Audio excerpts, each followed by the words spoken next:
Pinagtaksilan, niloko, ipinagpalit sa isang influencer na uhaw sa kasikatan. Habang ibinibigay ni Zafira ang lahat para sa pamilya Monteclar, lihim na niluluto ni Ramsel ang kanyang pagbagsak. Pero ang akala nilang mahinang isda mula sa karbon, may itinatagong bangis. Sa isang gabi ng luhang naging apoy, ang pag-ibig ay naging mitya ng paghihiganti.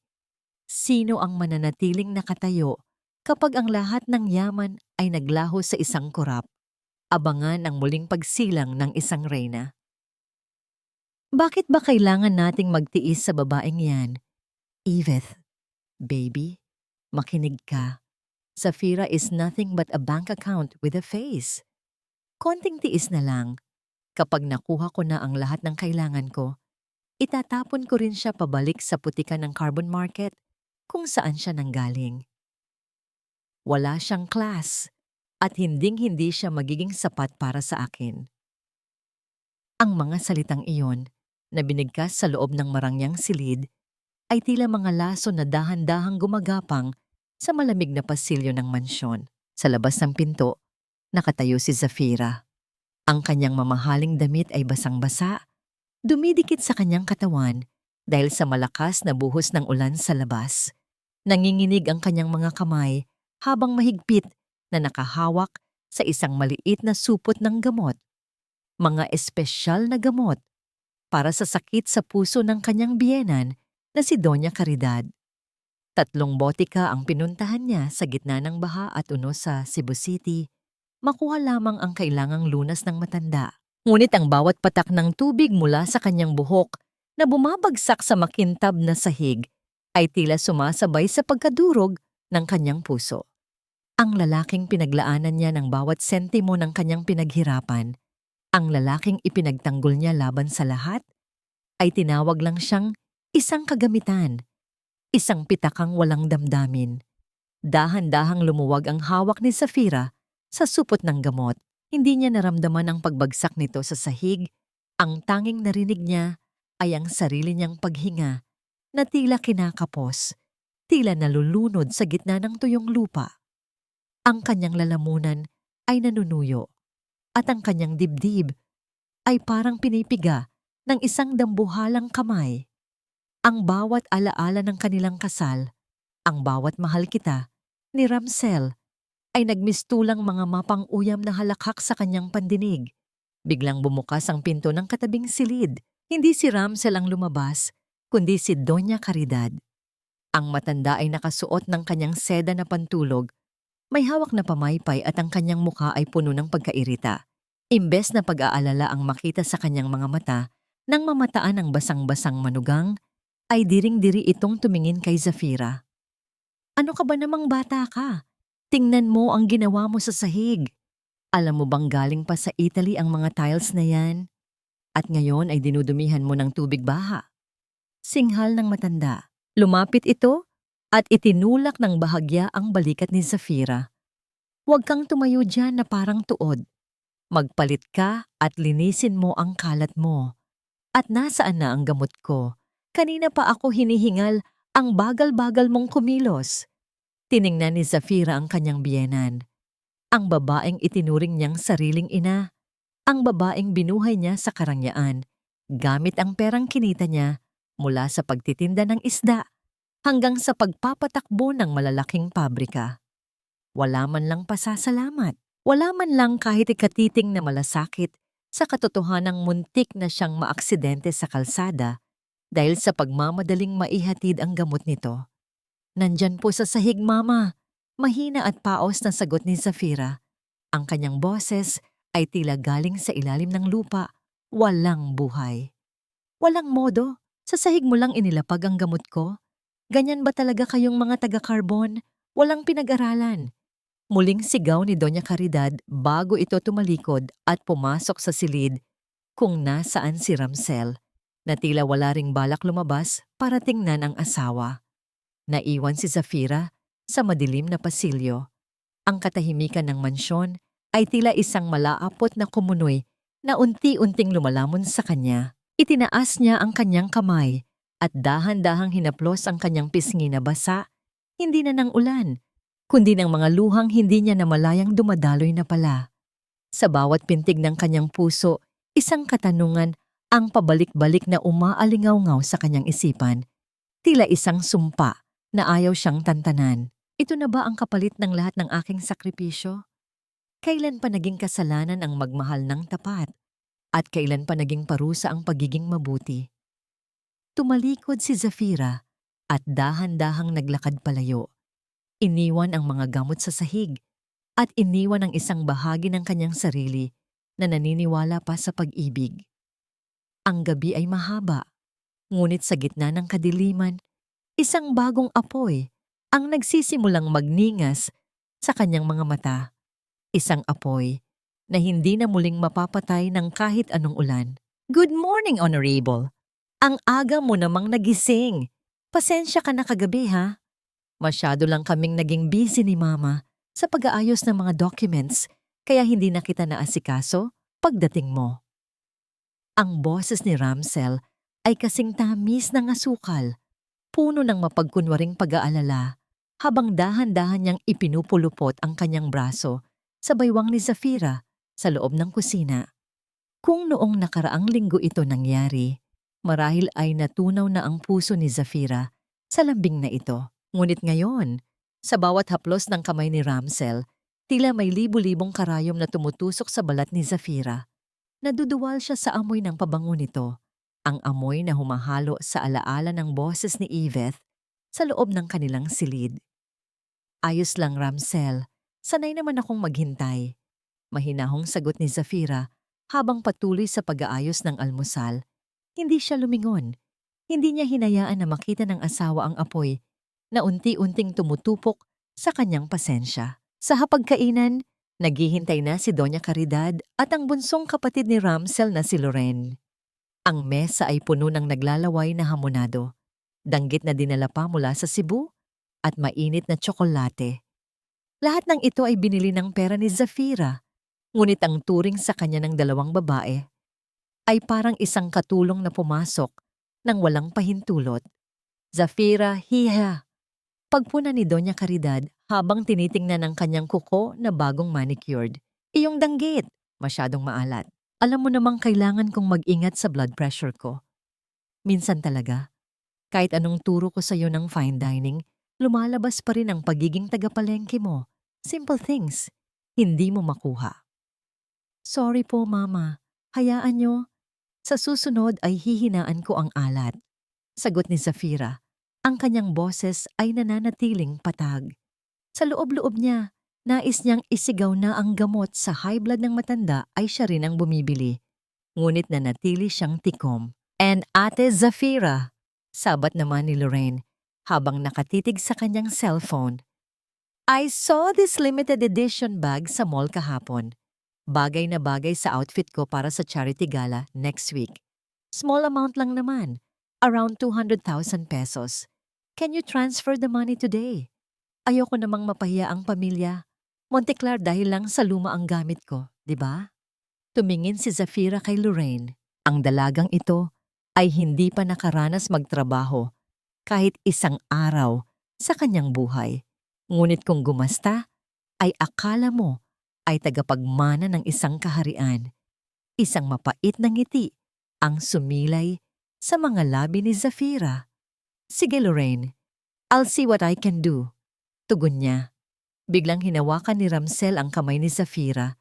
Pinisil ito ng marahan. Isang kilos na dati ay simbolo ng kanilang pagkakaisa. Ngunit ngayon ay tila isang tanikala. Actually, Hon, may gusto rin sana akong ilapit sa'yo. May bagong investment project ang firm namin sa IT Park.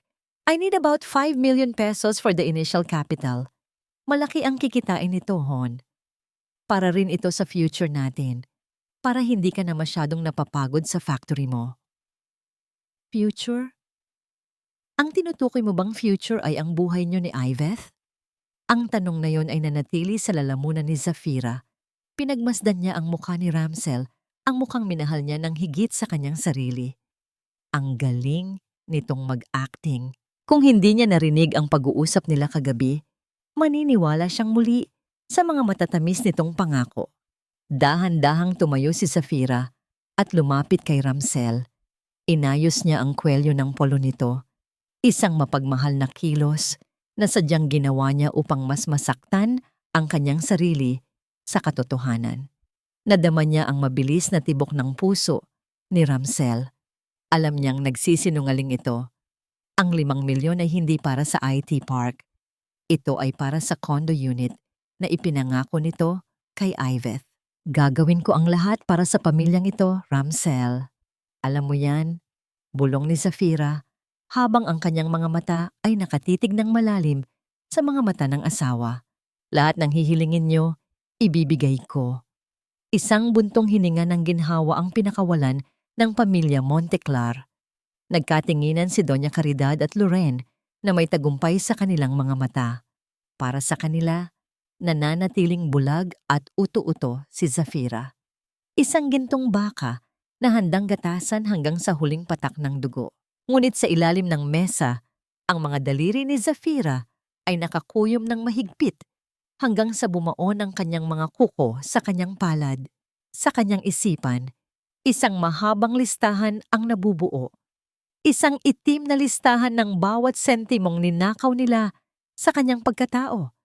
Bawat insultong ipinataw sa kanyang dangal at bawat kasinungalingang itinanim sa kanyang puso.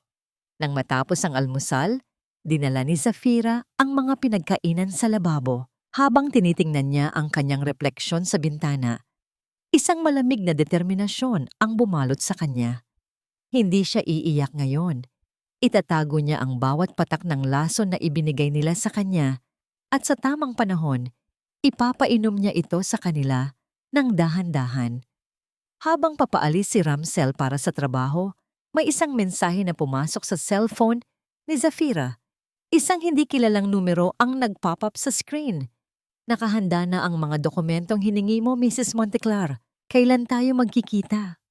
Isang misteryosong ngiti ang gumuhit sa mukha ni Zafira habang binubura niya ang mensahe.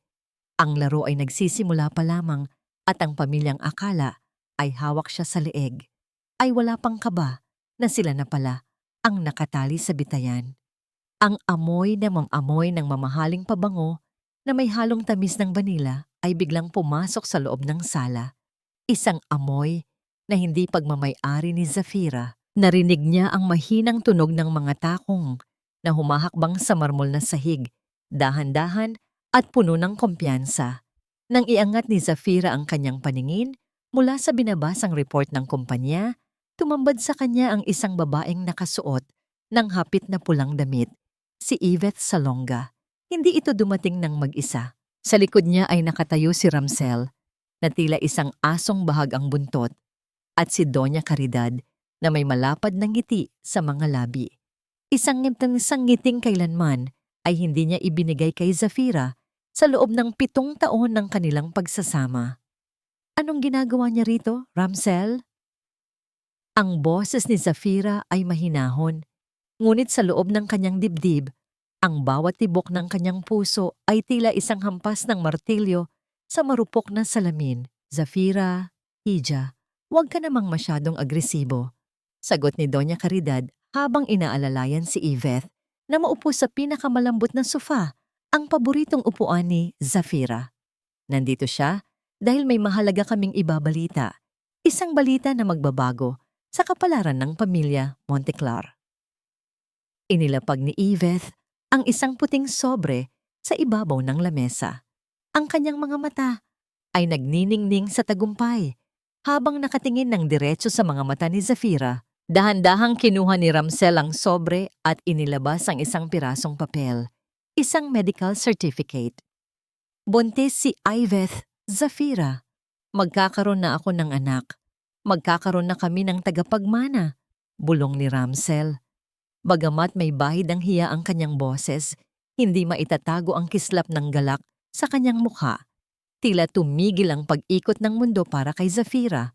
Ang bawat salitang binigkas ni Ramsel ay parang mga maliliit na piraso ng bubog na pumasok sa kanyang mga ugat, dumadaloy patungo sa kanyang puso hanggang sa ito ay magdugo ng tahimik. Maraming taon nilang sinubukan ni Ramsel na magkaanak. Maraming gamot ang ininom niya, Maraming sakripisyo ang ginawa niya sa kanyang katawan, ngunit palaging bigo. At ngayon, ang pangarap na yon ay ibinigay ng ibang babae sa kanyang asawa. Congratulations! Ang tanging lumabas sa bibig ni Zafira, ang kanyang mukha ay parang isang maskara ng bato. Walang emosyong makikita, ngunit ang kanyang mga daliri ay mahigpit na nakakapit sa gilid ng kanyang upuan hanggang sa mamuti ang kanyang mga buko-buko. Hindi lang yan, Zafira. Dugtong ni Doña Caridad, ang kanyang boses ay puno ng awtoridad. Alam mo naman ang kondisyon ni Iveth. Maselan ang kanyang pagbubuntis. Hindi siya pwedeng maiwan lang sa isang maliit na kondo. Kailangan niya ng mag-aalaga, ng maayos na pagkain at ng katahimikan. Kaya naman, napagdesisyonan namin na dito muna siya titira sa mansyon habang dinadala niya ang apo ko.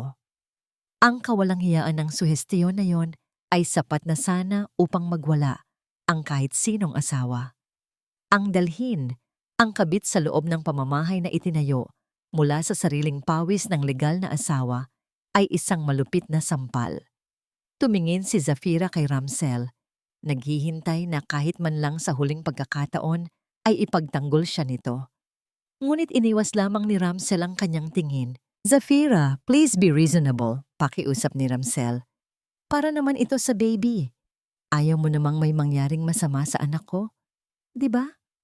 After all, he will be a Monteclar. Sa gitna ng sakit, isang kakaibang pakiramdam ang biglang sumagi sa isipan ni Zafira. Pinagmasdan niyang mabuti si Iveth. Napansin niya ang bahagyang panginginig ng mga kamay ng babae habang hinahaplos ang kanyang tiyan na wala pa namang umbok. May kung anong hindi tugma sa kanyang mga kilos. Naalala ni Zafira ang mensahe ng kanyang imbestigador na si Iveth ay madalas makita sa mga bar kamakailan lamang, may hawak na baso ng alak. Isang mapait na kaisipan ang sumibol sa isip ni Zafira. Isang pekeng biyaya para sa isang pamilyang puno ng kasinungalingan. Sige, maikling sagot ni Zafira na ikinagulat ng lahat. Kung iyan ang gusto nyo para sa kaligtasan ng bata, sino naman ako para tumanggi? Welcome to the family, Iveth. Isang mabilis na sulyap ng pagtataka ang dumaan sa mukha ni Iveth, ngunit agad itong napalitan ng mapang-uyam na ngiti. Akala nila ay sumuko na ang asawang martir. Akala nila ay tuluyan na silang nagwagi. Nang gabi ring iyon, habang ang lahat ay natutulog, tumayo si Zafira sa balkonahe ng kanyang silid. Tiningnan niya ang madilim na kalangitan ng Cebu. Ang kanyang katawan ay pagod, ngunit ang kanyang diwa ay gising na gising. Kinuha niya ang kanyang cellphone at tinawagan ng isang numero na matagal na niyang itinatago. Attorney Calix, ituloy natin ang plano at gusto kong dagdagan ang mga kondisyon. Gusto kong masigurado na kapag bumagsak ang pader ng mansyong ito, walang kahit isang piraso ng bato ang maiiwan sa kanila. Sa kabilang linya, narinig niya ang malalim at seryosong boses ng abogado. Are you ready for the consequences, Zafira? Kapag nagsimula ito, wala nang balikan. Handa na ako, Calix. Bulong ni Zafira habang ang isang luha ay dahan-dahang pumatak sa kanyang pisngi. Dahil ang pamilyang ito ay matagal na akong pinatay. Ngayon, oras na para ako naman ang maglibing sa kanila. Bumalik si Zafira sa loob ng silid, ngunit hindi siya tumabi sa kanyang asawa. Humiga siya sa gilid ng kama, ramdam ang malamig na distansya sa pagitan nila. Sa kabilang kwarto, naririnig niya ang mahinang tawanan nina Doña Caridad at Loren, tila nagdiriwang na sa kanilang bagong biktima. Hindi nila alam, ang bawat tawa nila ay isa ring hakbang patungo sa sarili nilang bitayan. At ang sanggol na inaasahan nilang magliligtas sa kanilang karangyaan ay siyang magiging mitya ng kanilang kabiguan. Hindi mo kailangang maging martir para lang patunayan na mabuti kang tao, Zafira. Ang kabutihan na walang hangganan ay hindi na kabanalan. Ito ay pagpapatiwakal. Ang malalim at baritonong boses ni Attorney Calix Argeles ay tila isang malakas na haplos sa nagdurugong puso ni Zafira. Nakaupo sila sa loob ng isang maliit at lumang simbahan sa labas ng lungsod, malayo sa mapanghusgang mga mata ng lipunan at sa mapagmatyag na pamilya Monteclar. Ang tanging naririnig sa loob ay ang mahinang pag-ugong ng electric fan at ang malayo, tila bulong na dasal ng ilang deboto. Tumingin si Zafira sa malaking krus sa harap.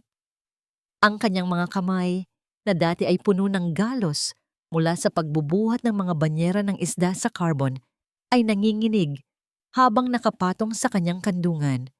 Suot pa rin niya ang kanyang wedding ring, isang gintong bilanggo na tila unti-unting pumuputol sa kanyang daliri. Utang ko sa tatay mo ang buhay ng pamilya ko, Zafira.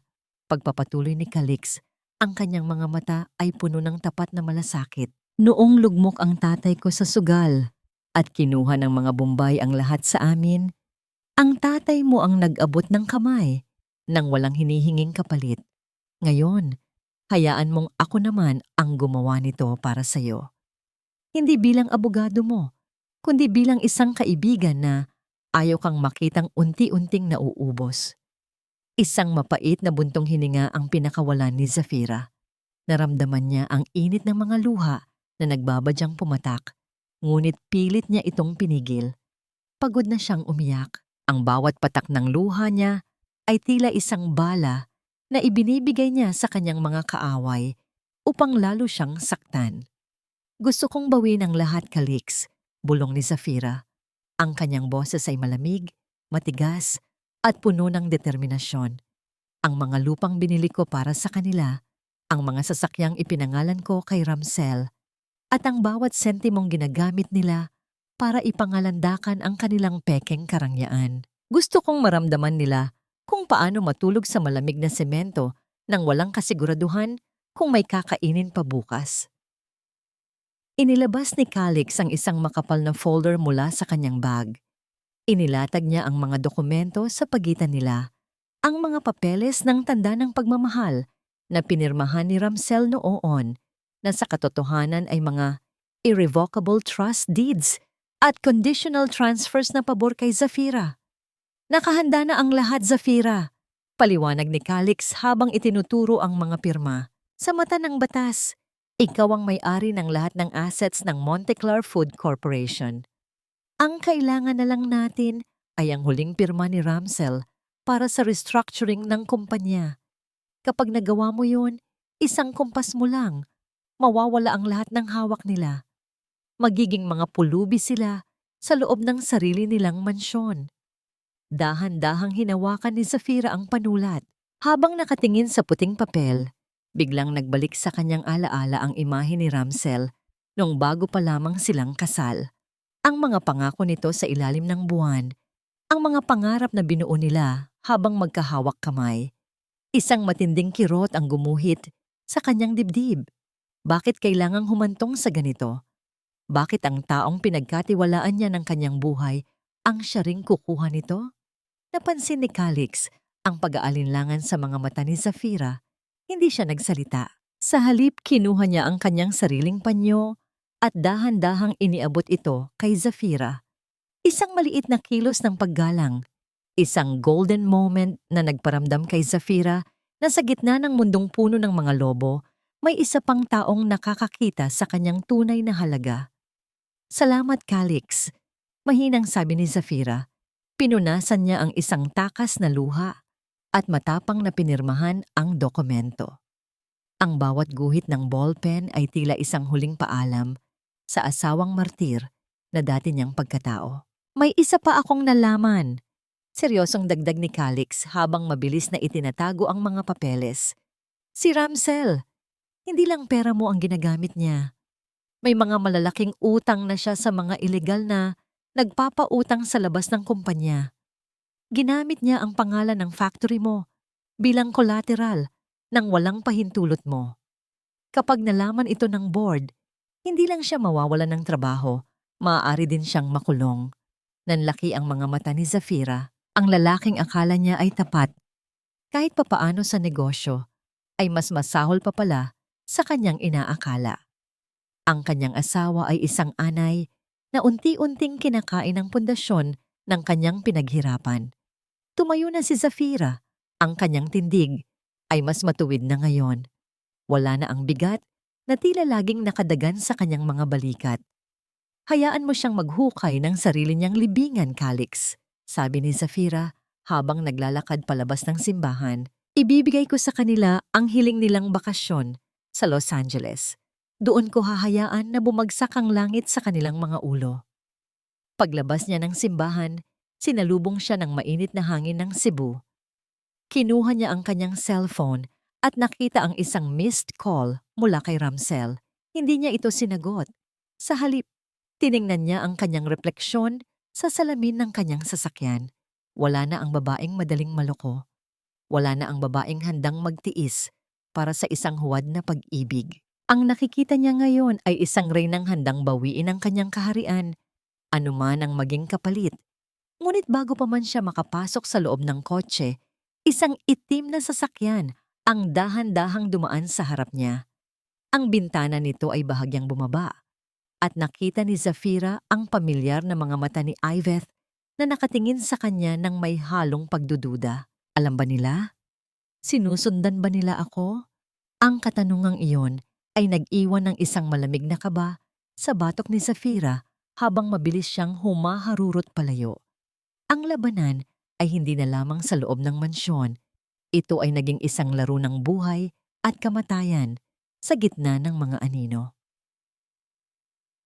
Hon, ikaw na talaga ang pinakamabuting asawa sa buong mundo. Sabi ko na nga ba, hindi mo kami titiisin.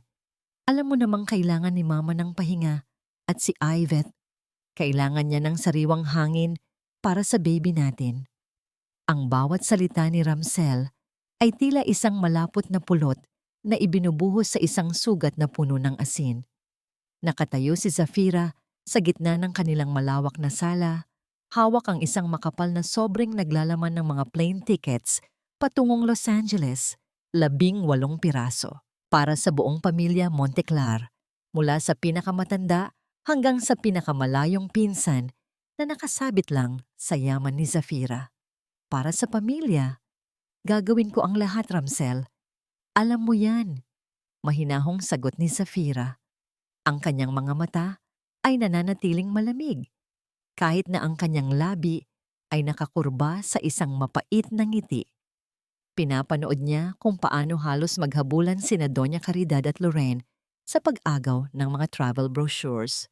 Oh my God! I can finally shop sa Rodeo Drive. Ate Zafira, you're an angel. I'll make sure to post everything on Instagram para makita ng lahat kung gaano tayo ka-perfect. Tili ni Lorraine habang niyayakap ang kanyang sarili sa tuwa. Wala sa isip niya ang pagod ni Zafira sa pabrika. Ang tanging nakikita niya ay ang kislap ng mga designer bags na bibilhin niya gamit ang credit card ng kanyang hipag. Maging si Doña Caridad ay hindi mapigilan ang galak. Sa wakas, makakalayo rin tayo sa malansang amoy ng negosyo mo rito sa Cebu, Zafira. Karapat-dapat lang na makita ng mga kakilala natin sa States na ang mga Monteclar ay namumuhay ng marangya. Hindi tayo pwedeng magmukhang cheap. Cheap. Ang salitang yon ay tila isang palasong tumama sa alaala ni Zafira. Naalala niya ang kanyang ama na kahit pagod mula sa dagat ay laging nakangiti habang iniuuwi ang kakaunting barya para sa kanyang pag-aaral. Ang perang ginagamit ng mga Monteclar ngayon ay galing sa malansang pawis na yon, ngunit turing nila rito ay basura. Siyempre, Mama, sabi ni Zafira habang dahan-dahang inilalabas ang isa pang set ng mga dokumento. Dahil malayo ang biyaheng ito at medyo matatagalan tayo, kailangan nating ayusin ang restructuring ng kumpanya. Para sa taxes at insurance purposes habang wala tayo. Ramsel, kailangan ko ang pirma mo rito bilang Chief Executive Officer para hindi maantala ang operasyon ng factory. Hindi nag-isip ng 2 beses si Ramsel. Para sa kanya, ang pagpirma sa mga papel na dala ni Zafira ay parang pagpirma lang sa isang resibo ng grocery. Tiwala siya na ang asawang martir ay hinding-hindi siya lolokohin. Mabilis niyang kinuha ang ballpen at itinuon ang dulo nito sa ibabaw ng papel. Habang gumagalaw ang kamay ni Ramsel, pinanood ni Zafira ang bawat guhit ng tinta. Iyon na ang huling piraso ng puzzle. Ang bawat pirma ay isang susi na unti-unting nagkandado sa pinto ng kanilang karangyaan at nagbukas sa pinto ng kanilang pagbagsak. There. Tapos na, Hon. Ngayon, pwede na ba tayong mag-empake? Tanong ni Ramsel nang may malawak na ngiti. Niyakap niya si Zafira, ngunit sa pagkakataong ito, hindi na nanigas ang katawan ng babae. Sa halip, hinayaan ni Zafira na yakapin siya ng asawa, isang yakap ng pamamaalam sa nakaraan. Nang gabi ring iyon, pumasok si Zafira sa kanyang study room. Kinuha niya ang 18 passports ng pamilya Monteclar na ipinagkatiwala sa kanya para sa visa processing. Hinaplos niya ang bawat isa. Ang mga dokumentong ito, ang magiging tiket nila patungo sa isang bansang wala silang kakilala, wala silang pera, at walang matatatakbuhan. Isang golden moment ang namagitan sa katahimikan ng gabi. Kinuha ni Zafira ang lumang litrato ng kanyang ama na nakatago sa kanyang drawer. Ang mga mata ng kanyang ama ay tila nakatingin sa kanya nang may pangunawa. "Tay, malapit na!" bulong niya. Ang kanyang tinig ay tila isang dalangin na humahalo sa ihip ng hangin sa labas ng bintana. Ngunit sa gitna ng kanyang pagmumuni-muni, tumunog ang kanyang cellphone. Isang unknown number. Nang sagutin niya ito, walang nagsalita sa kabilang linya. Tanging ang tunog ng mabigat na paghinga ang kanyang narinig. Bago ito biglang naputol. Isang malamig na kilabot ang gumapang sa batok ni Zafira. Alam niyang may nagmamasid. Maaaring si Yvette. O baka naman may iba pang anyong nakatago sa likod ng pamilyang ito. Hindi niya alam kung ang bawat hakbang niya ay ligtas pa o kung siya na rin ba ang nahulog sa sarili niyang patibong. Iniligpit ni Zafira ang mga passports at muling tumingin sa dilim. Ang biyahe patungong Los Angeles ay hindi na lamang isang bakasyon. Ito ay naging isang karera sa pagitan ng kanyang kalayaan at ng panganib na nagbabanta sa kanyang buhay. 1 milyon lang ba ang nakuha mo? Akala ko ba 5 milyon ang hiningi mo sa kanya? Ramsel, kailangan nating bilhin yung kondo sa Makati bago pa tayo lumipad. Ayaw ko namang sa hamak na hotel lang tayo tumuloy kapag bumalik tayo galing sa States. Ang boses ni Yvette ay puno ng pagmamay-ari. Tila ba ang perang pinag-uusapan nila ay napulot lang sa kalsada at hindi pinagpagura ni Zafira sa ilalim ng init ng araw sa kalsada ng Cebu. Sa kabilang panig ng pinto, dahan-dahang itinuon ni Zafira ang kanyang likod sa malamig na pader. Sa kanyang mga kamay ay hawak niya ang isang bagong tahi na barong Tagalog. Isang regalo na sadyang ipinagawa niya para kay Ramsel para sa kanilang gagawing business dinner sa Los Angeles. Maingat ang bawat tahi, pulido ang bawat disenyo, gaya ng kaniyang pagmamahal na dahan-dahan na ring nalalagot ang bawat hibla. Isang mapait na ngiti ang sumilay sa kaniyang mga labi habang nararamdaman niya ang magaspang na tela sa kaniyang mga daliri. Gaano nga ba karaming sakripisyo ang kailangan bago masabing sapat na? Gaano karaming sampal ng katotohanan ang kailangan bago matauhan ang isang pusong nabulag ng pangako? Dahan-dahang huminga ng malalim si Zafira. Nadama niya ang paninikip ng kaniyang dibdib, isang pamilyar na kirot na tila naging bahagi na ng kaniyang paghinga sa loob ng mansyong ito. Ngunit sa pagkakataong ito, hindi siya papayag na malunod sa sarili niyang luha. Pumasok si Zafira sa silid nang may pekeng kislap sa mga mata. Tila walang narinig. Tila nananatiling asawang martir na handang maglingkod. "Hon, ito na yung barong mo. Isukat mo para malaman natin kung kailangan pa ng adjustment bago ang flight natin bukas," malambing na sabi ni Zafira. Mabilis na lumayo si Ramsel kay Yvette. Ang kanyang mukha ay nabahiran ng bahagyang pagkagulat na agad ding napalitan ng kaniyang pamilyar na mapanlinlang na ngiti. "Salamat, Honorable. Ang aga mo namang nag-asikaso. Sabi ko naman sa'yo, magpahinga ka lang." Paano ako magpapahinga? 18 kayong aalagaan ko sa States. Gusto ko, perpekto ang lahat. Sagot ni Zafira habang inilalapag ang damit sa kama. Lumingon siya kay Yvette na ngayon ay nakahawak sa kanyang tiyan nang may kasamang pag-iinarte. Yvette, uminom ka na ba ng gatas mo? Maselan ang pagbubuntis mo, di ba? Oo, Ate Zafira. Katatapos lang. Sagot ni Yvette na tila naiirita sa atensyong ibinibigay sa kanya.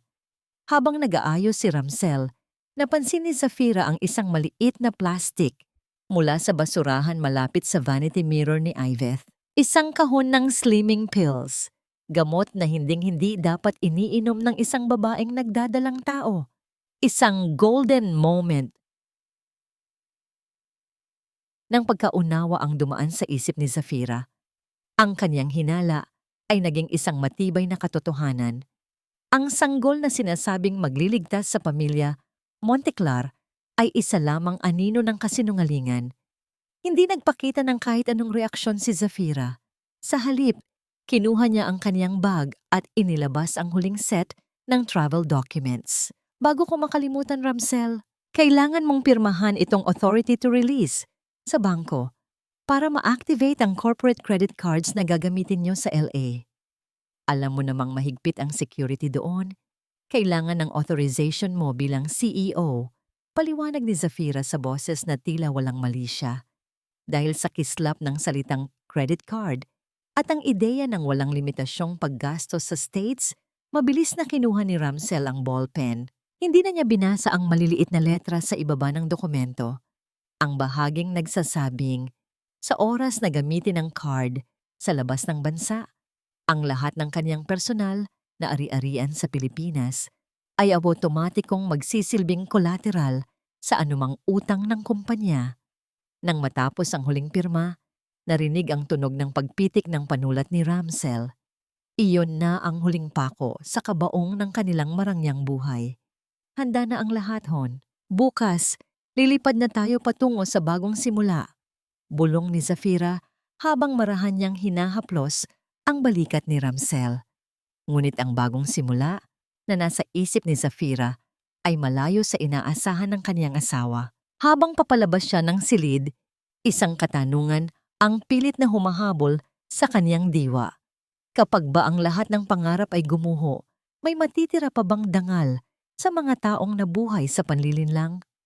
Kinabukasan, sa gitna ng kaingayan at katuwaan ng 18 miyembro ng pamilya Monteclar, sa loob ng Mactan Cebu International Airport, nanatiling tahimik si Zafira sa isang sulok. Hawak niya ang lahat ng 18 boarding passes. Pinapanood niya ang kanyang biyenan na si Doña Caridad na mayabang na nakikipag-usap sa ibang pasahero tungkol sa kanilang VIP tour sa Hollywood. Ngunit sa gitna ng selebrasyon, isang lalaki ang lumapit kay Zafira. Nakauniforme ito ng airport security. Mrs. Monteclar, may kailangan lang po kaming i-verify sa inyong luggage. Nanlamig ang kamay ni Zafira. Tiningnan niya si Ramsel na abala sa pakikipagtawanan kay Yvette. Ang kaba ay unti-unting lumalalim. Mayroon bang nagsumbong? O ito na ba ang unang hakbang ng tadhana upang pigilan ang kaniyang plano? Sige po, susunod ako, sagot ni Zafira. Ang kaniyang boses ay nanginginig sa takot at pananabik. Sa kaniyang paghakbang palayo sa pamilya, naramdaman niya ang bigat ng 18 pasaporte sa kaniyang bag. Ang mga pasaporteng maaaring maging daan patungo sa kanilang kalayaan o sa kaniyang sariling pagkakulong. Ma'am Zafira, kailangan lang po naming kumpirmahin kung ang lahat ng dokumentong ito ay autorisado ninyo. May report po kasing pumasok tungkol sa malaking halaga ng cash na ilalabas ng bansa. Ang boses ng security officer ay tila nanggagaling sa kabilang panig ng isang makapal na pader. Nanlamig ang mga dulo ng daliri ni Zafira. Tumingin siya sa malayo kung nasaan ang kaniyang pamilya, ang pamilyang Monteclar, na tila mga hari at reyna sa loob ng airport habang kumakaway sa kanya. Ngunit sa tabi ng kaniyang asawang si Ramsel, nakatayo ang isang lalaking naka-Amerikana, si Attorney Calix, Isang bahagyang tango ang ibinigay nito sa kanya, isang hudyat na ang lahat ay bahagi lamang ng kanilang laro upang masiguradong walang magiging hadlang sa kaniyang pag-alis. Lahat po ay ayon sa batas, officer. Narito ang mga bank clearance. Mahinahong sagot ni Zafira. Nang maibigay ang huling piraso ng papel, pinahintulutan na siyang maglakad patungo sa boarding gate. Ang bawat hakbang niya palayo sa lupang kinalakihan ay tila pagtanggal ng isang mabigat na kadena sa kaniyang bukong-bukong. 14 na oras sa loob ng eroplano. Sa gitna ng dilim at ng mahinang pag-ugong ng makina ng sasakyang panghimpapawid, pinagmasdan ni Zafira ang kaniyang asawang si Ramsel na mahimbing na natutulog sa tabi ni Iveth. Ang kaniyang kamay ay nakapatong sa balikat ng babae, isang kilos ng proteksyon na kailanman ay hindi niya naramdaman para sa sarili niya. Dahan-dahang hinubad ni Zafira ang kaniyang wedding ring, ang gintong singsing na simbolo ng 7 taong pagtitiis, pambabalasubas, at pekeng pag-ibig. Inilagay niya ito sa maliit na bulsa ng upuan sa harap niya. Iniwan niya ang kaniyang nakaraan sa gitna ng ulap. 10,000 talampakan ang taas mula sa lupa. Wala nang atrasan. Nang lumapag ang eroplano sa Los Angeles International Airport, sinalubong sila ng malamig na hangin ng California. Ang pamilya, Monteclar, ay punong-puno ng enerhiya. Si Doña Caridad ay abala sa pag-aayos ng kaniyang mamahaling balabal, habang si Lorraine ay hindi tumitigil sa pagkuha ng mga litrato para sa kaniyang social media. Zafira, nasaan na ang susundo sa atin? Sabi mo may limusine na naghihintay? Reklamo ni Doña Caridad habang nakatayo sila sa gitna ng naglalakihang tumpok ng mga maleta. Masyadong malamig dito, baka sipunin ang apo ko. Sandali lang po, Mama. Pupuntahan ko lang ang coordinator sa labas para i-check ang transportasyon. Dito lang kayo. Huwag kayong aalis. Sabi ni Zafira nang may malumanay na boses. Tumingin siya kay Ramsel. Hon, hawakan mo muna ang mga passports. Babalik ako agad. Inabot ni Zafira ang isang envelope na naglalaman ng 18 pasaporte kay Ramsel. Isang golden moment ang namagitan sa kanila. Isang huling tingin na puno ng kahulugan na hindi maintindihan ng lalaki. Hinaplos ni Zafira ang pisngi ni Ramsel, isang haplos na tila isang huling paalam sa lalaking minahal niya noon. Mag-iingat kayo rito, Ramsel, bulong ni Zafira bago tumalikod. Naglakad si Zafira patungo sa exit gate ng Tom Bradley International Terminal. Hindi siya lumingon. Hindi niya hinayaan na makita ng kaniyang mga mata ang 18 tao na umaasa sa kanya. Paglabas niya ng pinto, isang itim na SUV ang huminto sa kanyang harap. Bumukas ang bintana at lumabas ang mukha ng isang tauhan ni Calix sa Estados Unidos. Handa na ang lahat, Ma'am Zafira. Ang inyong flight pabalik ng Pilipinas ay sa kabilang terminal sa loob ng 2 oras, sabi ng lalaki. Sumakay si Zafira sa sasakyan. Habang dahan-dahang lumalayo ang SUV mula sa airport, kinuha niya ang kaniyang bagong cellphone at pinindot ang isang button. Sa isang iglap, ang lahat ng 18 corporate credit cards na hawak ni Ramsel at Lorraine ay automatikong na-deactivate. Ang lahat ng hotel bookings sa isang 5-star hotel sa Beverly Hills ay kinansela. Ang lahat ng pondong inakala nilang sapat para sa isang buwang bakasyon ay naglaho na parang bula. Sa loob ng terminal, lumipas ang 1 oras. Pagkatapos ay 2. Ang tuwa sa mukha ni Doña Caridad ay napalitan ng ini. Nasaan na ba si Zafira? Bakit ang tagal niya? Bulyaw ng matanda. Ramsel, tawagan mo ang asawa mo. Sinubukan ni Ramsel na tawagan si Zafira. Ngunit ang tanging naririnig niya ay ang malamig na boses ng operator na nagsasabing ang numero ay hindi na aktibo. Sinubukan niyang gamitin ang kaniyang credit card sa isang malapit na coffee shop upang bumili ng maiinom para kay Iveth na nagsisimula ng mahilo. I'm sorry, sir. Your card is declined, sabi ng kahera ng may pagkadiin. What? Subukan mo ulit. Baka may problema lang ang machine niyo. Sigaw ni Ramsel habang pinagpapawisan sa kabila ng lamig. Ngunit kahit anong subok, ang card ay nanatiling walang silbi. Sinubukan din ni Lorraine ang kaniyang card, ngunit ganoon din ang resulta. Ang kaba ay nagsimulang gumapang sa kanilang mga dibdib. 18 silang magkakamag-anak, nakatayo sa isang dayuhang bansa. Walang sasakyan, walang matutuluyan, at walang perang magagamit. Ramsel, anong nangyayari? Tanong ni Yvette. Ang kaniyang boses ay nanginginig na sa takot. Tiningnan ni Ramsel ang envelope ng mga passports na iniwan ni Zafira. Nang buksan niya ito, isang maliit na pirasong papel ang nahulog sa sahig. Pinulot niya ito at binasa ang nakasulat sa sulat kamay ni Zafira. Maligayang pagdating sa totoong buhay, Ramsel. Ang kalayaang hiningi niyo ay ibinibigay ko na sa inyo. Huwag kayong mag-alala. Ang mga pasaporte niyo ay valid pa, pero ang dangal niyo, matagal nang expired. Good luck sa pananatili sa bansang hindi kayo kilala bilang mga Monteclar. Nanigas ang buong katawan ni Ramsel. Ang ingay ng airport ay tila naging isang nakakabinging katahimikan. Napatingin siya sa kaniyang ina na ngayon ay nagsisimula ng mag-hysterical at kay Yvette na umiiyak na sa takot. Sa gitna ng naglalakihang gusali ng Los Angeles, naramdaman nila ang isang bagay na kailanman ay hindi nila naisip na mararanasan. Ang maging mga pulubi sa gitna ng karangyaan. Habang sa kabilang terminal, si Zafira ay nakaupo sa loob ng isang lounge, hawak ang isang baso ng tubig. Tumingin siya sa kanyang refleksyon sa bintana. Wala na ang takot. Wala na ang bigat.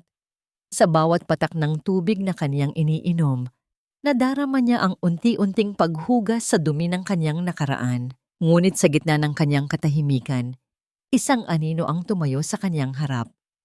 Isang pamilyar na boses ang tumawag sa kanyang pangalan. Zafira, akala mo ba ay ganoon lang kadali ang lahat? Napatingala si Zafira at ang kanyang puso ay tila tumigil sa pagtibok. Ang taong nakatayo sa harap niya ay ang huling taong inaasahan niyang makikita sa bansang ito. Zafira, akala mo ba ay ganoon lang kadali ang lahat? Na pagkatapos mong kuhanin ang lahat sa amin, hahayaan lang kita na lumipad pabalik ng Pilipinas na parang walang nangyari? Dahan-dahang itinuon ni Zafira ang kanyang paningin sa taong nakatayo sa kanyang harapan.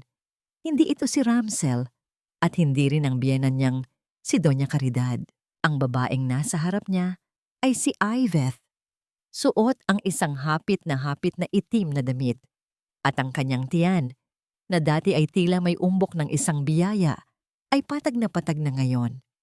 Ang kanyang mga mata ay hindi na bakas ng pagiging maselang buntis, kundi puno ng apoy ng isang babaeng handang pumatay para sa sariling interes. Isang mapait na ngiti ang sumilay sa mga labi ni Zafira. Ibinaba niya ang kanyang baso ng tubig sa lamesa nang walang anumang tunog. Sa loob ng kanyang dibdib, ang kaba ay napalitan ng isang malamig na kumpiyansa. Alam niyang darating ang sandaling ito. Nasaan ang anak niyo ni Ramsel, Yvette? Mukhang mabilis na nawala ang biyaya sa loob lang ng ilang oras na pagkakadiskubre niyo sa LA. Mahinang sabi ni Zafira. Ang boses ay tila isang malambot na sutla na may nakatagong talim. Lumapit si Yvette at mariing itinukod ang kanyang mga kamay sa mesa ni Zafira. Ang amoy ng kanyang pabango ay naging matapang, tila sumasalamin sa desperasyon ng kanyang kalagayan. Wala na tayong lokohan dito, Zafira. Alam nating dalawa na alam mo ang totoo. Pero huwag kang magmalinis. Hindi ka rin biktima rito. Isang buwan na akong may hawak na ebidensya tungkol sa mga ilegal na transaksyon ni Ramsel.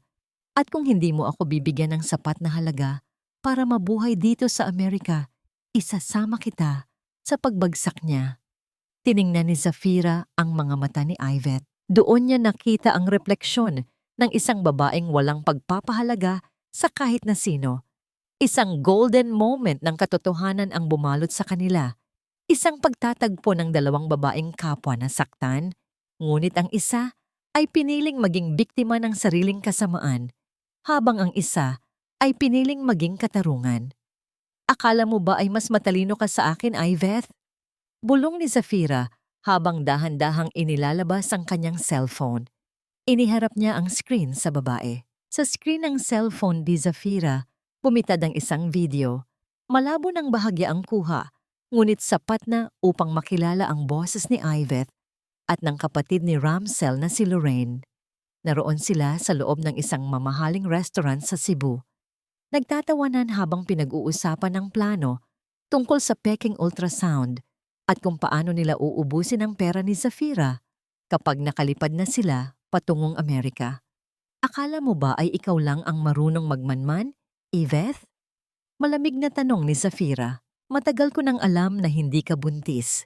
Alam ko rin na kayo ni Lorraine ang nagplano ng lahat ng ito para makuha ang loob ni Mama Caridad at mapilitan akong maglabas ng pera. Ang ebidensyang sinasabi mong hawak mo laban kay Ramsel? Ibigay mo sa pulis. Tutulungan pa kita.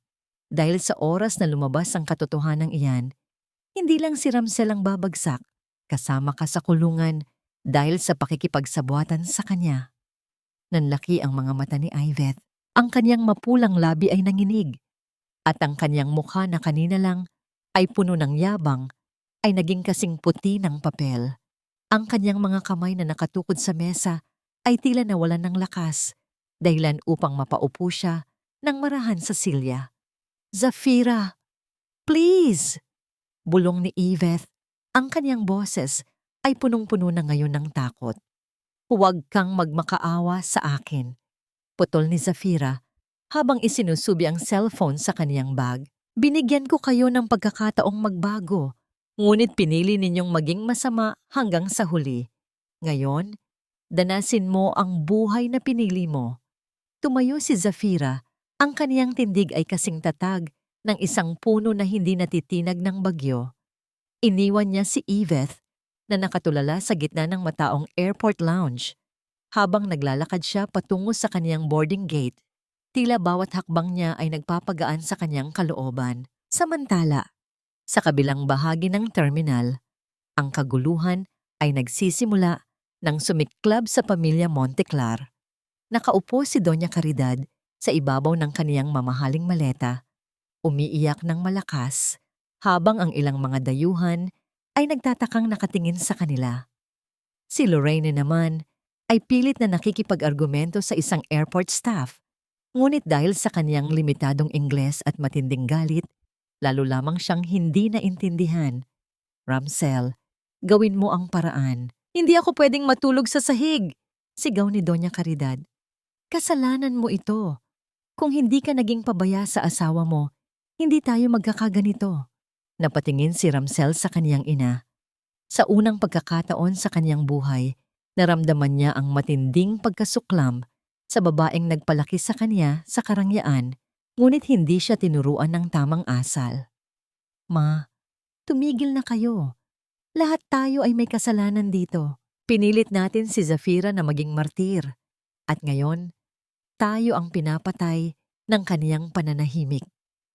Sa gitna ng kanilang pag-aaway, bumalik si Iveth.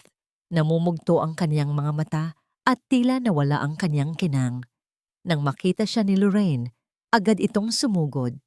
Iveth, nasaan na ang perang sinasabi mong naitago mo? Sabi mo, may backup plan tayo. Sigaw ni Lorraine habang niyuyugyog ang balikat ni Iveth. Wala na, Lorraine. Alam na ni Zafira ang lahat.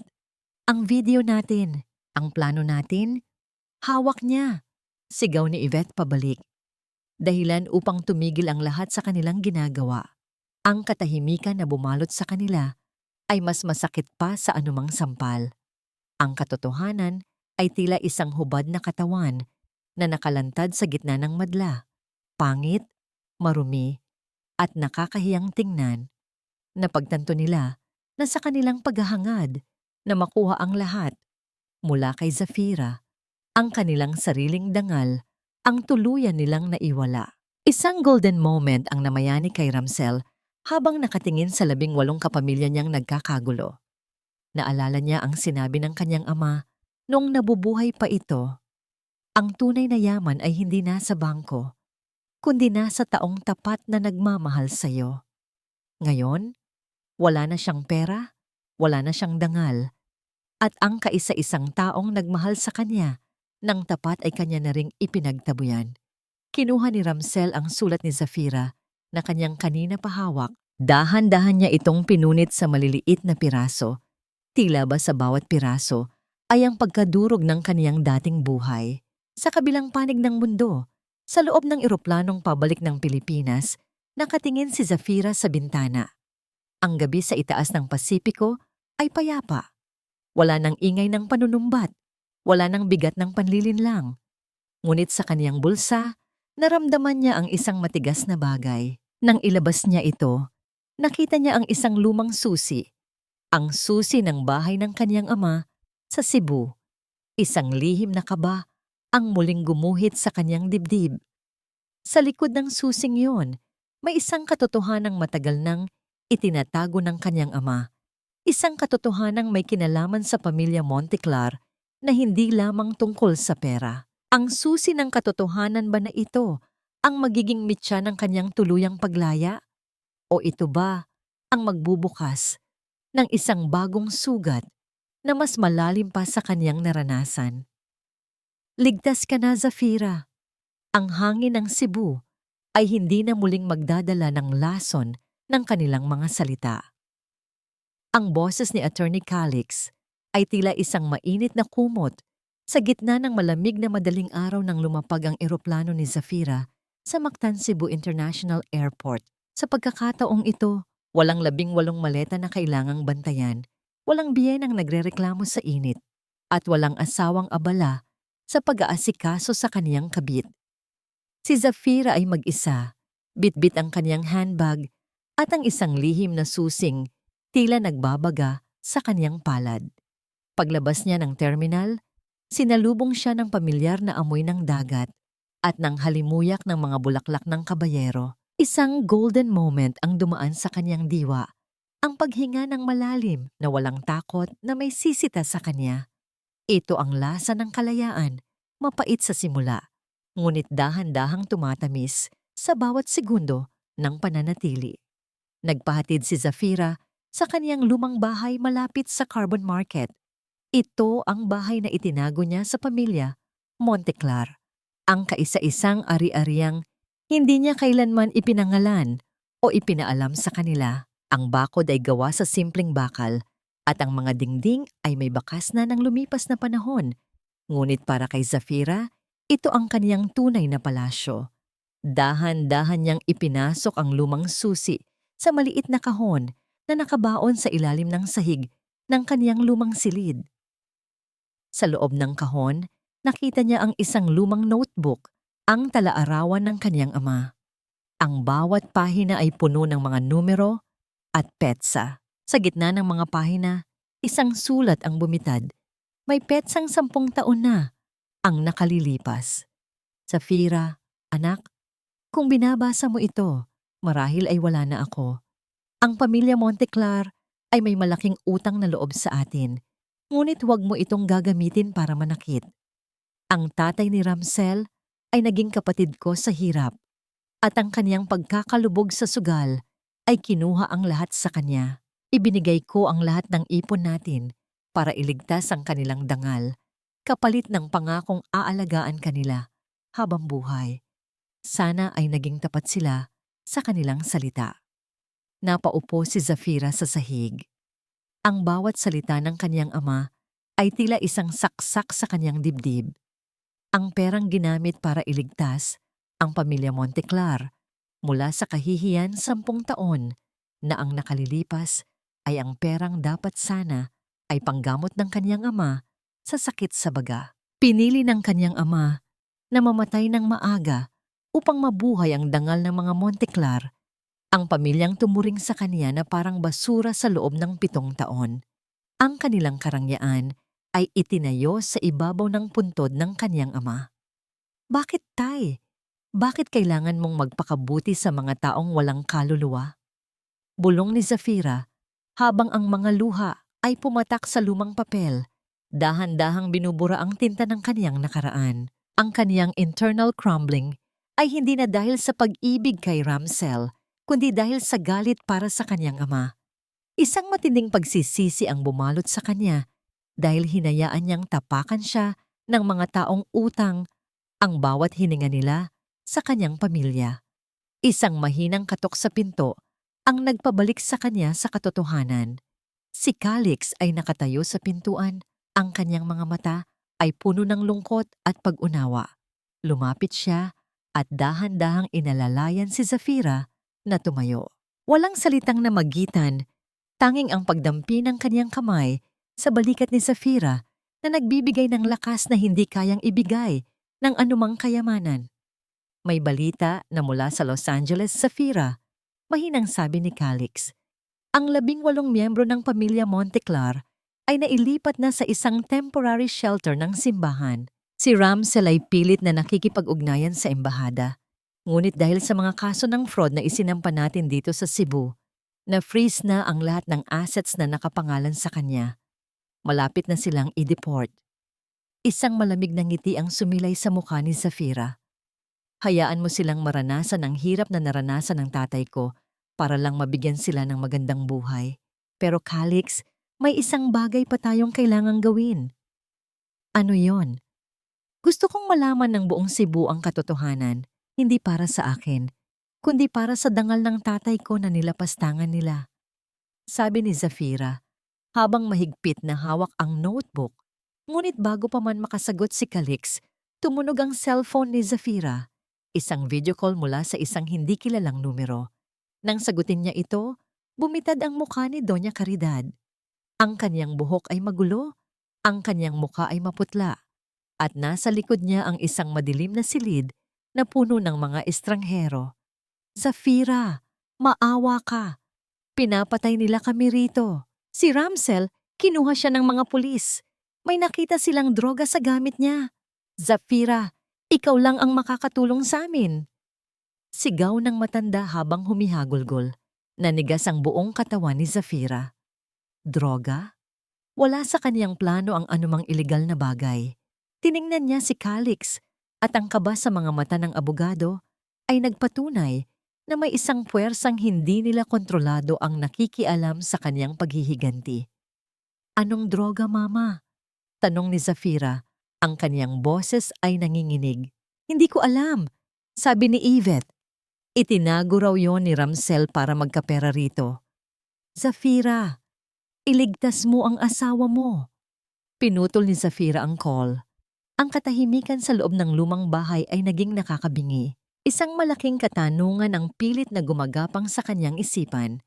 Sino ang naglagay ng droga sa gamit ni Ramsel? Si Yvette ba na desperado ng makatakas o may iba pang kaaway si Ramsel na mas matindi pa kay Zafira? Ang planong pagbawi ng dangal ay biglang naging isang madugong laro ng buhay at kamatayan. Habang nakatingin si Zafira sa notebook ng kanyang ama, naramdaman niya ang isang matinding panganib na dumarating. Ang kaniyang paghihiganti ay tila nagbukas ng pinto sa isang impyernong hindi niya inaasahan. Zafira, huwag mong sabihing ililigtas mo pa rin siya. Pagkatapos ng lahat ng ginawa nila sa'yo at matapos mong malaman na ang buhay ng tatay mo ang naging bayad sa karangyaan nila, maaari mo pa bang tulungan ang hayop na yan? Ang boses ni Attorney Calix ay puno ng pagtitimpi, ngunit bakas ang puot sa kanyang mga mata habang pinagmamasdan si Zafira sa loob ng kanyang lumang study room. Ang gabi sa Cebu ay tahimik, tanging ang malayo, at mahinang ugong ng mga sasakyan ang maririnig. Ngunit sa loob ng silid, ang tensyon ay tila isang kable na anumang oras ay malalagot. Dahan-dahang ibinaba ni Zafira ang kanyang tingin sa kanyang mga kamay. Hawak pa rin niya ang talaarawan ng kanyang ama, ang saksi sa kabutihang binalasubas ng mga Monteclar. Isang mapait na nangiti ang sumilay sa kanyang mga labi, isang nangiting hindi umabot sa kanyang mga mata, napagod na sa pagluha. Hindi ko siya ililigtas dahil mahal ko siya, Calix. Mahinang tugon ni Zafira. Ang kanyang boses ay tila isang malamig na simoy ng hangin na nagdadala ng babala. Ililigtas ko ang pangalan ng tatay ko. Ayokong madungisan ng dumi ni Ramsel ang perang pinaghirapan ni tatay para sa kanila. Pero tungkol sa kaso ng droga, alam nating dalawa kung sino ang may gawa niyan. Isang golden moment ng pagkakaunawaan ang namagitan sa kanila. Alam ni Calix na si Yvette, sa kanyang desperasyon na makatakas at makakuha ng pondo, ay itinanim ang ebidensya upang ilihis ang atensyon ng mga otoridad habang sinusubukan niyang maglaho bitbit ang mga huling alahas na ninakaw niya mula kay Doña Caridad. Samantala, sa kabilang panig ng mundo, sa loob ng isang madilim at mabahong detention cell sa Los Angeles, nakasubsob ang mukha ni Ramsel sa kanyang mga palad. Wala na ang kanyang mamahaling Amerikana. Ang kaniyang suot ay isang kulay rosas na uniforme ng preso. Marumi at may amoy ng pawis at takot. Ang bawat segundo ng katahimikan sa loob ng selda ay tila isang kuko na kumakamot sa kaniyang katinuan. Sa labas ng presinto, nakaupo sa isang malamig na bench si Doña Caridad at Lorraine.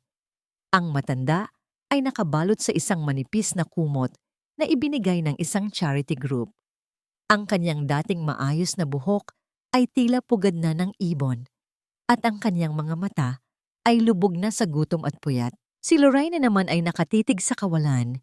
Ang kanyang mamahaling cellphone ay wala ng charge at ang kanyang mga paa ay sugat-sugat na dahil sa kanyang designer shoes na hindi naman gawa para sa mahabang paglalakad sa kalsada.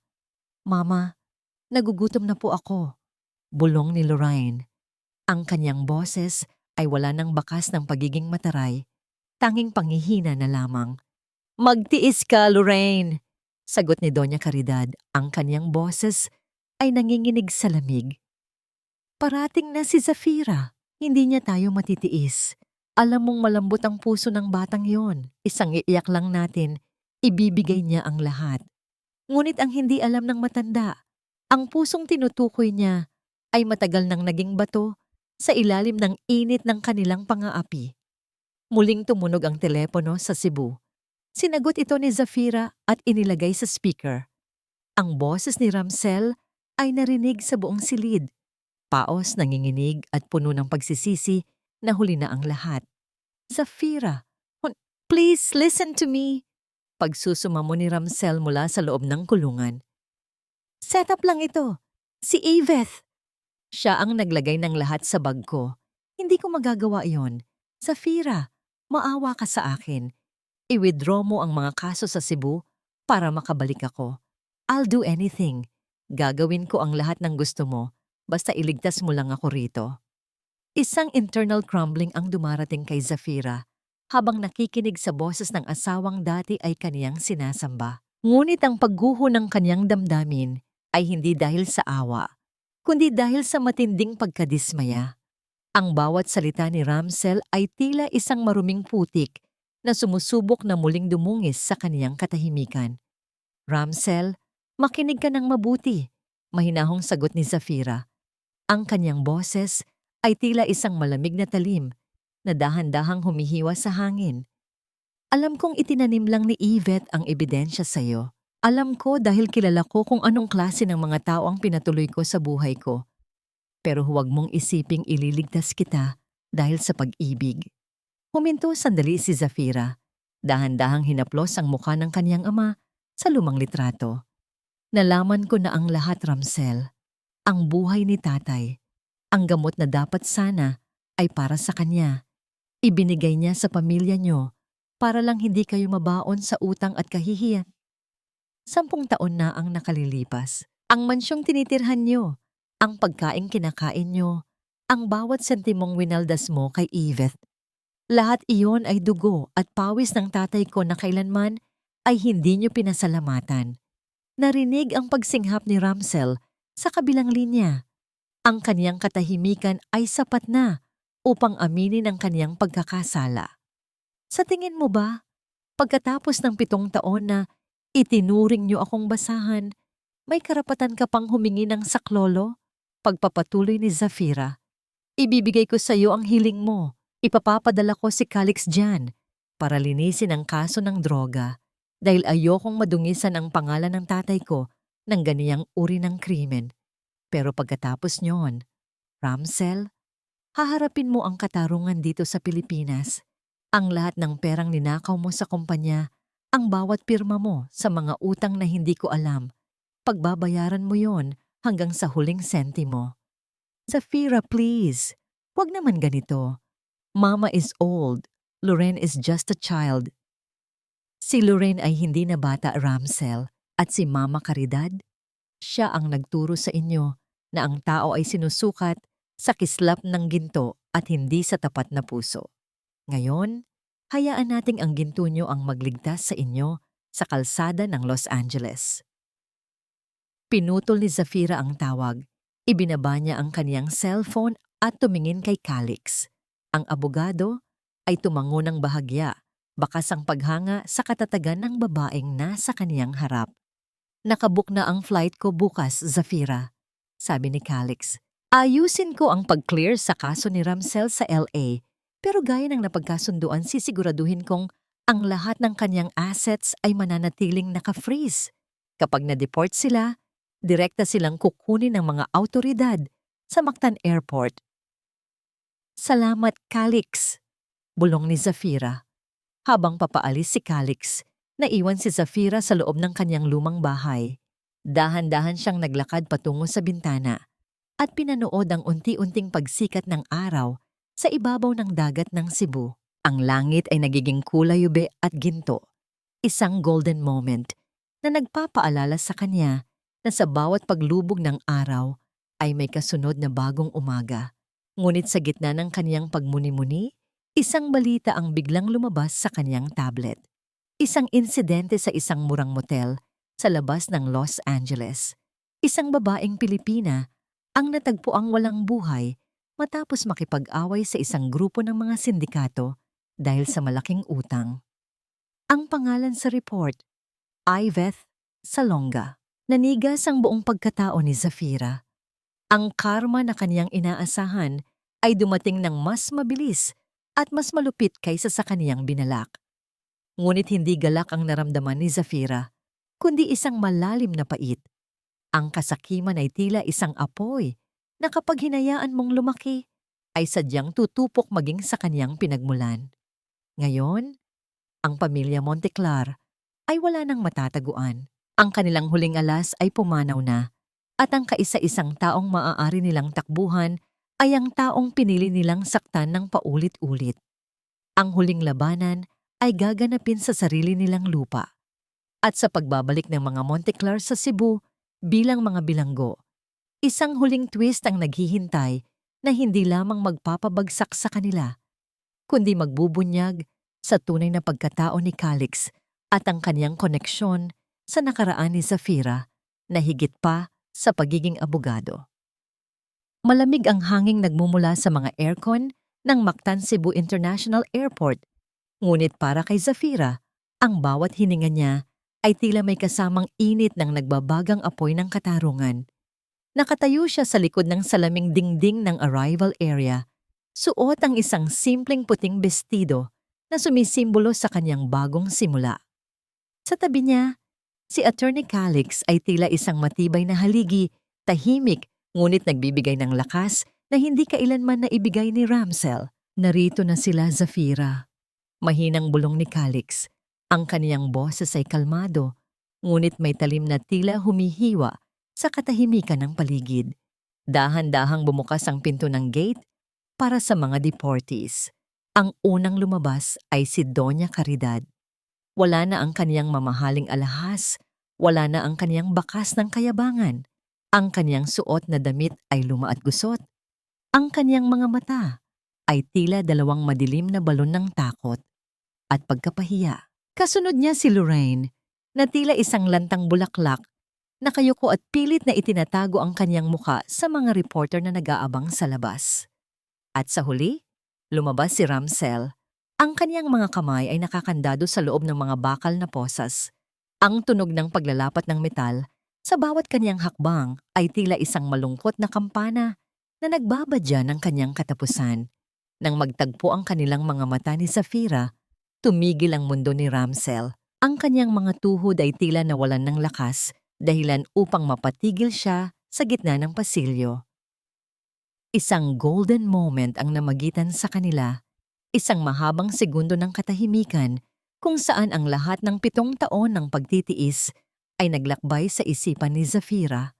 Wala siyang naramdamang galak sa nakikitang kalagayan ng asawa, tanging isang malalim na pagod at ang kumpirmasyon na ang universo ay marunong magbalanse ng utang. Zafira! Anak, tulungan mo kami. Ang sigaw ni Doña Caridad ay umalingaw-ngaw sa buong terminal. Sinubukan niyang lumapit sa kinaroroonan ni Zafira, ngunit agad siyang pinigilan ng mga opisyal ng Bureau of Immigration. Nagkamali kami, Hija. Patawarin mo kami. Si Ramsel, ang anak ko. Huwag mo siyang hayaang makulong. Dahan-dahang lumapit si Zafira sa kabilang panig ng salamin. Ang kaniyang tindig ay matuwid. Walang bahid ng pag-aalinlangan. Mama Caridad, panimula ni Zafira, ang kaniyang boses ay narinig sa kabila ng ingay ng paligid dahil sa mikroponong hawak ni Calix para sa mga press.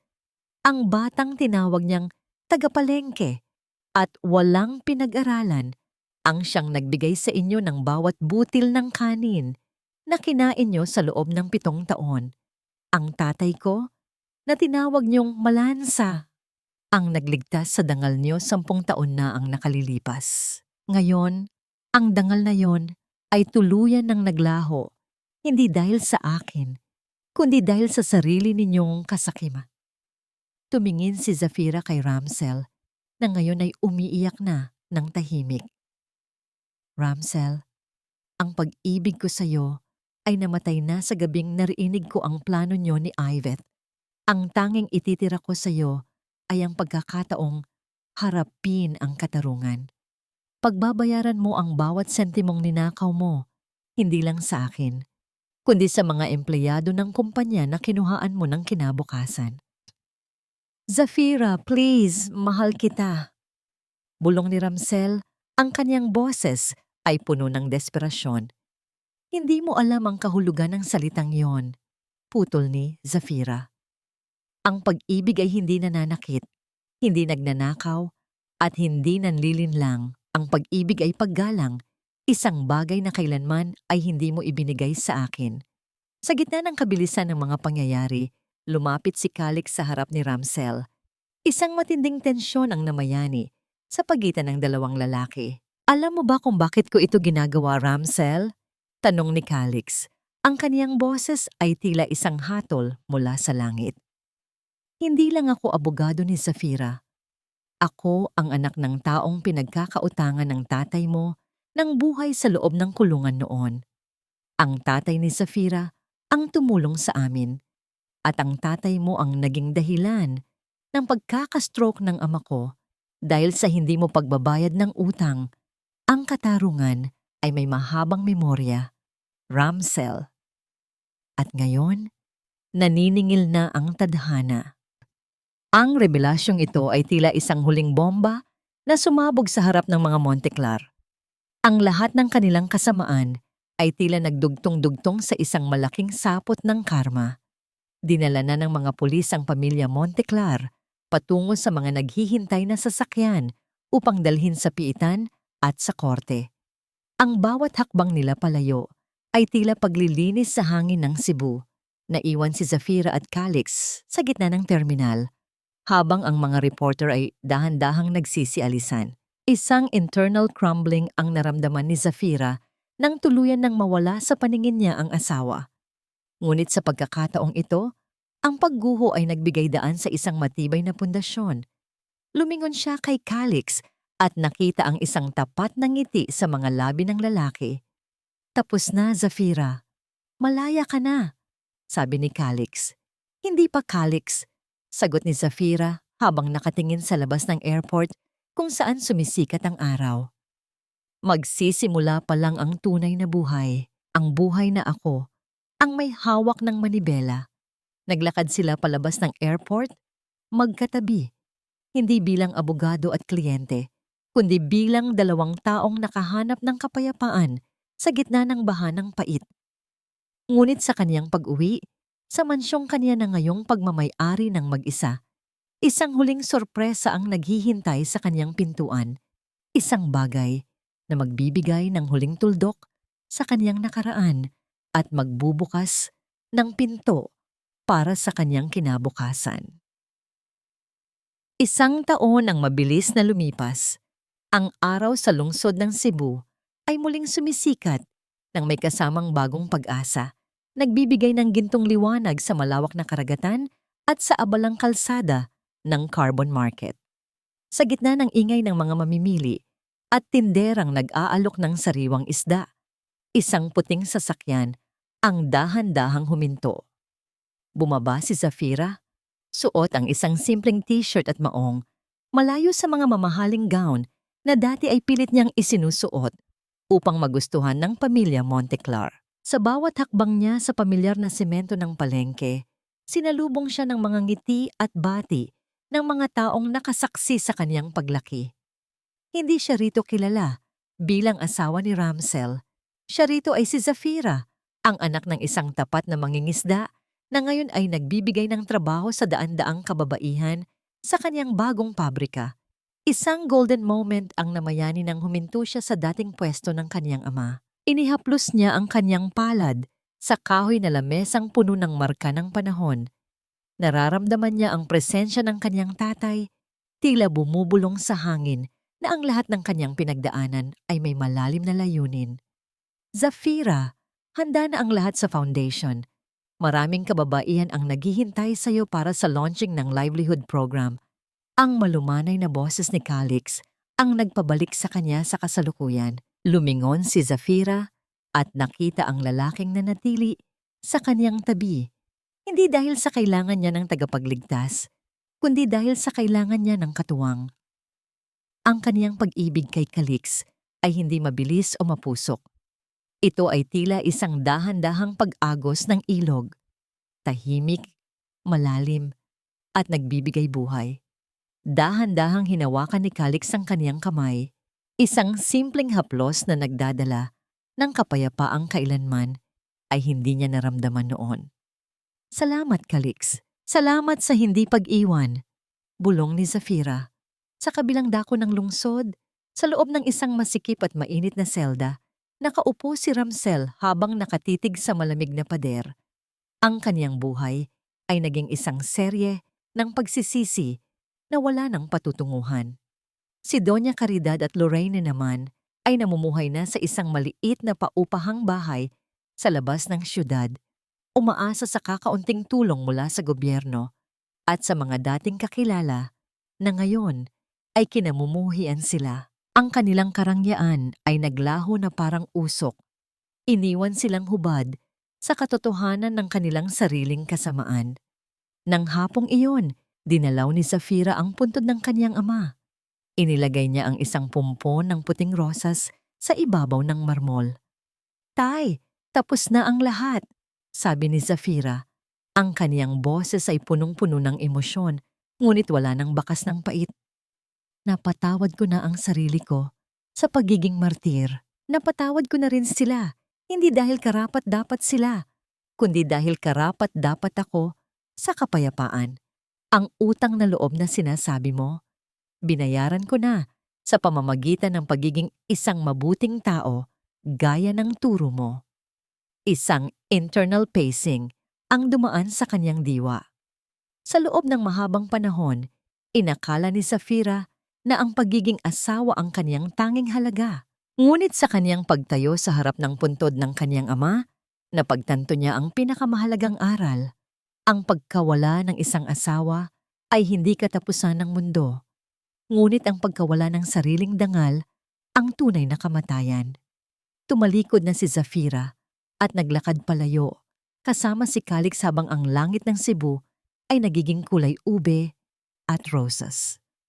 Ang kaniyang puso ay hindi na marupok na salamin. Ito ay naging isang gintong hiyas na pinatigas ng apoy ng pagsubok. Ang kaniyang kwento ay hindi nagtatapos sa paghihiganti, kundi sa isang muling pagsilang. Sa bawat tibok ng kaniyang puso, dala niya ang pangako na hinding-hindi na niya muling hahayaan na diktahan ng iba. ang kanyang halaga dahil siya si Zafira y Isabela Llorente, ang reyna ng kanyang sariling buhay, ang anak ng carbon na natutong lumipad ng may sariling pakpak. Ang hangin ay umiihip ng malakas, tila isang awit ng paglaya na umaalingaw-ngaw sa buong isla. Malaya na siya. Sa wakas, malaya na ang kaniyang puso.